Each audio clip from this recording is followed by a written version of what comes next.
ઓમ શાંતિ। આજે આપણે સમજીશું કે જ્ઞાનને ત્રીજું નેત્ર કઈ રીતે કહેવામાં આવે છે। જ્ઞાન એ ત્રીજું નેત્ર છે। કેમ ખબર પડે કે ઘણી વખત આપણને કોઈ કઈ કહેતું હોય, વારંવાર કહેતું હોય, છતાં આપણા મગજમાં ન બેસતું હોય, પછી ક્યારેક એવો કોઈ પોઈન્ટ આવે અને તરત આપણને એમ થાય કે આજે મારી આંખ ખુલી।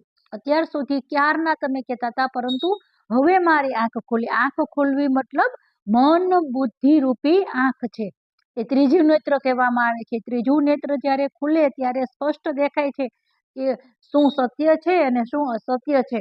તો પરમાત્મા પિતા આવી અને ત્રીજું નેત્ર આપે છે, જ્ઞાનનું ત્રીજું નેત્ર આપે। એના દ્વારા સત્ય શું છે, અસત્ય શું છે, બધી સમજ આવી જાય।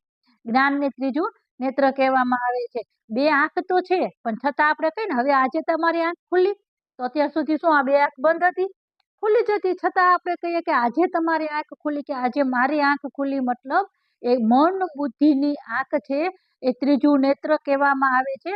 એ પરમાત્મા પિતા આવે છે ત્યારે જ્ઞાનનું ત્રીજું નેત્ર આપે છે, ત્યારે મન બુદ્ધિની આંખ ખુલે છે। મન બુદ્ધિ એક નેત્ર છે, એના દ્વારા પરમાત્માને સ્પષ્ટ જોઈ શકાય છે, આત્માને પણ સ્પષ્ટ જોઈ શકાય છે।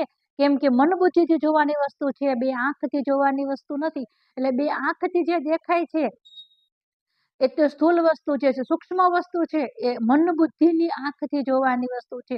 રાજયોગ છે તો રાજયોગમાં પરમાત્મા નિરાકાર જ્યોતિર્બિંદુ છે, આત્મા પણ નિરાકાર જ્યોતિર્બિંદુ છે। તો એને કઈ રીતે જોઈ શકાય? મન બુદ્ધિની આંખથી જોવાની વસ્તુ છે।